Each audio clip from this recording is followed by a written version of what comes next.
গাঁৱৰ সঁজুলিবোৰ কেৱল কাম সহজ কৰাই নহয়, এইবোৰ আমাৰ জীৱন ৰেখা। আজিৰ এই দ্ৰুত সময়ছোৱাত বহুতেই নিজৰ গাঁৱত দৈনন্দিন জীৱন সহজ কৰিবলৈ ব্যৱহাৰ কৰা কিছুমান সঁজুলিৰ নাম নজনা হৈছে আৰু কিছুমান সঁজুলি প্ৰায় লুপ্তই হৈ গৈছে, স্পেচিয়েলি বৰাক উপত্যকাত। এই সঁজুলিবোৰ আমি চিনি পাওঁ বা ইয়াৰ কাম আমাৰ প্ৰজন্মই প্ৰায়ে জানে, কিন্তু নতুন প্ৰজন্মই সকলোবোৰ নিচিনে। সকলো ঠাইৰে এই সঁজুলিবোৰৰ নিজস্ব সহজ লোকেল নাম আছে। সেয়েহে বৰাক উপত্যকাৰ এইখন গিলাইজান গাঁৱত এই সঁজুলিবোৰৰ লোকেল নাম আৰু কাম জানিবলৈ এই ভিডিঅ'টো বনোৱা হৈছে।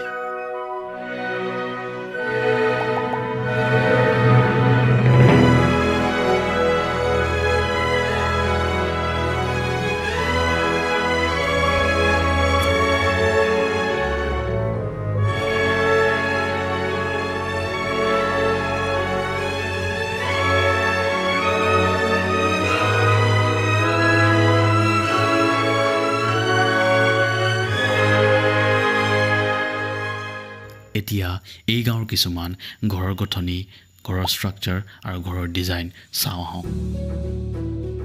ঘৰ অবিহনে পৃথিৱীৰ মানুহ জীয়াই থকাটো এক যুদ্ধতকৈ কম নহয়।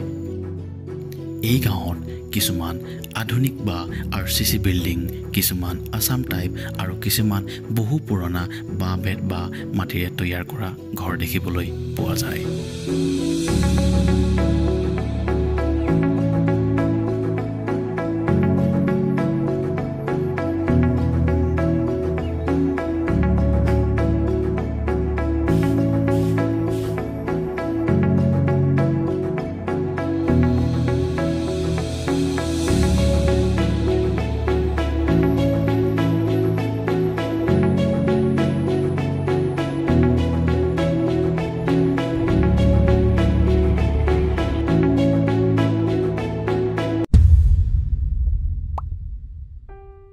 আগৰ ভিডিঅ'টোত প্ৰীতি বৰুৱাই বহুত ধুনীয়া কাম কৰিছিল, যিটো সঁচাই প্ৰশংসনীয়। পিছে আজিৰ এই ভিডিঅ' বা আমাৰ আহোম ষ্টুডিঅ'ত আৰু এজন নতুন সদস্য জড়িত হৈছে, প্ৰাণধন বৰুৱা। তেওঁ পঢ়া শুনাৰ লগতে আজিৰ যুগত নিজৰ সংস্কৃতি বজাই ৰাখিবলৈ আগবাঢ়িছে। বিহুতেই সীমাবদ্ধ নহয়, নাম কীৰ্তনতো সমানে শ্ৰদ্ধাভাৱে মন দি আছে। ইয়াত থকা সকলোবোৰ বস্তু সহজ কঠিন আৰু হাতেৰে নিৰ্মিত। এসময়ত প্ৰতিটো ঘৰতে অপৰিহাৰ্য আছে। খেতিৰ পৰা আৰম্ভ কৰি ৰন্ধা বঢ়ালৈকে দৈনন্দিন জীৱনত গঢ় দিয়াত ইয়াৰ ডাঙৰ ভূমিকা আছে। হয়, আজিৰ এই ভিডিঅ'ত আমি এই গিলাইজান গাঁৱৰ দৈনন্দিন জীৱনত ব্যৱহাৰ হোৱা বা দৈনন্দিন জীৱনৰ কাম কাজত ব্যৱহাৰ হোৱা কিছুমান সঁজুলিৰ নাম আৰু ব্যৱহাৰ দেখুৱাব ওলাইছে। আৰু এই ভিডিঅ'টো আপোনালোকে কোন ঠাইৰ পৰা চাইছে কমেণ্টত জনাব। আপোনালোকে মন কৰিলে এই সঁজুলিবিলাকৰ ভিতৰত কোনটোৰ নাম আপোনালোকৰ লোকেল নামৰ লগত মিলিছে জনাব। ঠাই বা প্লেচ মেনশ্যন কৰিবলৈ নাপাহৰিব। আগৰ ভিডিঅ'টোত আপোনালোকৰ মৰম পাই আৰু বহুত মটিভেট হ'লো। ভাল লাগিলে যে অসমৰ ৰাইজে আমাক আঁকোৱালি লৈছে। সেয়েহে আজি আকৌ নতুন এটা ভিডিঅ' অসমৰ ৰাইজৰ আগত প্ৰস্তুত কৰিছো। নমস্কাৰ, মই প্ৰীতি বৰুৱা আৰু মই প্ৰাণধন বৰুৱা। আমি গোটেই অসমবাসী ৰাইজক আহোম ষ্টুডিঅ' মানে বৰাকৰ অসমীয়াৰ ফালৰ পৰা স্বাগতম জনাইছো।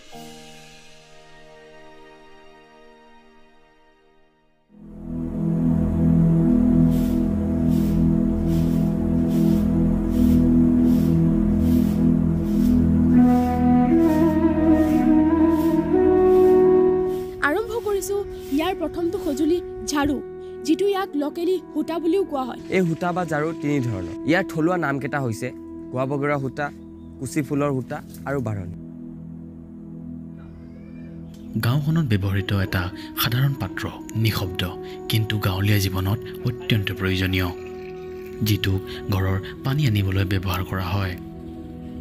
এই কলহটোক ইয়াত লোকেলি কলহ বুলি কোৱা হয় আৰু বাল্টিক ইয়াত বাল্টিং বুলিও কোৱা হয়।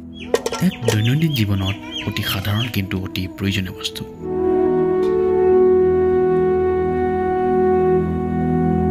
তাৰপিছত ঢেঁকী, ডলা, চালনী, পাচি, ডুলি, খৰা ইত্যাদিৰ মাজত ঢেঁকী আৰু ডুলি লাহে লাহে গাঁওখনৰ পৰা লুপ্ত হ'ব ধৰিছে।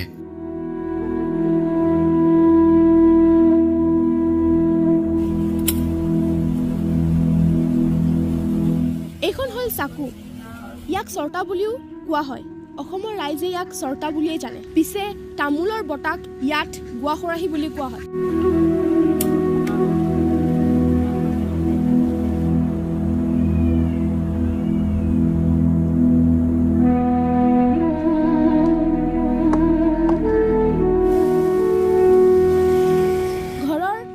মাংস গাহৰি সবজি ইত্যাদি কাটিবলৈ ব্যৱহাৰ কৰা এখন ময়দা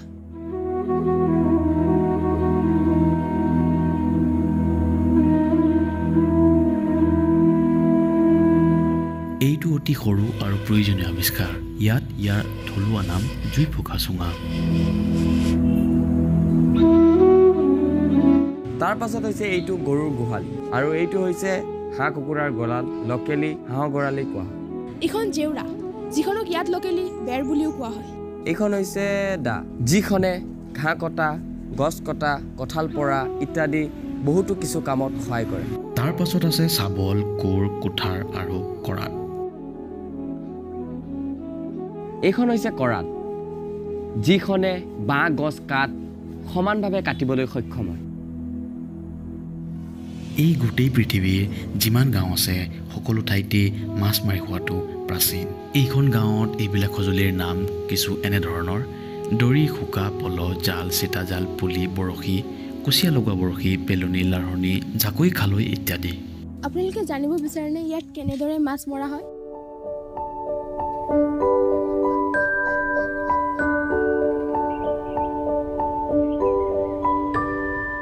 এই দ্বিতীয় ভিডিঅ'টো বেছি দীঘল নকৰাৰ কাৰণে ইয়াত কেনেকৈ মাছ মৰা হয় আমি দেখুৱাব নোৱাৰিলোঁ আগন্তুক দিনত এই টপিকৰ ওপৰত এটা ডকুমেণ্টাৰী বনাম বুলি আশা ৰাখিছোঁ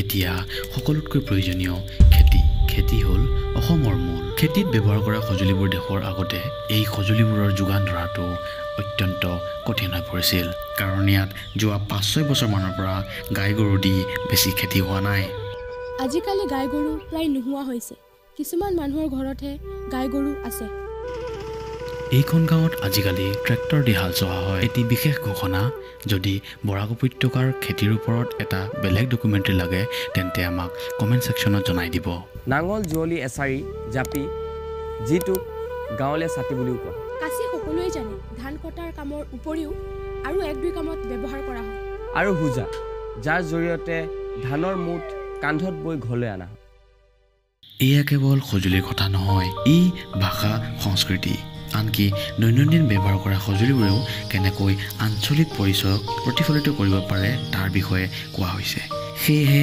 গাঁৱত সঁজুলিবোৰ কেৱল কাম সহজ কৰাই নহয় এইবোৰ আমাৰ জীৱন ৰেখা তাৰ পাছত তাঁতৰ শাল আমাৰ জাতীয় গৌৰৱ গামোচা আৰু সাজ পোছাক এটা বেলেগ ভিডিঅ'ত কভাৰ কৰা হ'ব কিছুদিনৰ ভিতৰতেই অসমৰ ৰাইজক যিসকল মানুহে ছাবস্ক্ৰাইব কৰি ৰাখিছে তেওঁলোকে ভিডিঅ' আপলোড হোৱাৰ লগে লগে নটিফিকেশ্যন পাই যাব যদি কাৰোবাৰ ইচ্ছা আছে বৰাকৰ অসমীয়াৰ কথা জানিবলৈ তেন্তে এই চেনেলটো ছাবস্ক্ৰাইব কৰি থ'ব আপোনালোকক আপডেট দিয়াৰ দায়িত্ব আমাৰ নামবিলাক মেটচ কৰিলে না যদি কৰিলে তেনেহ'লে কোনটো সঁজুলিৰ নাম আপোনালোকৰ ঠাইত লোকেলি নাম বেলেগ কমেণ্ট কৰি জনাব আৰু বহুত আছিল সময়ৰ অভাৱৰ কাৰণে দেখুৱাব আশা ৰাখিছোঁ আগৰ ভিডিঅ'টোৰ দৰে এই ভিডিঅ'টোতো আমাক মৰমেৰে আঁকোৱালি ল'ব আৰু কিবা ছাজেশ্যন দিব লগা থাকিলে জনাই দিব আমি নিশ্চয় আপোনালোকৰ ছাজেশ্যনৰ ওপৰত মন কৰিম এইবোৰে আমি আহোম ষ্টুডিঅ'ৰ ফালৰ পৰা বিদায় ল'ব বিচাৰিছোঁ ধন্যবাদ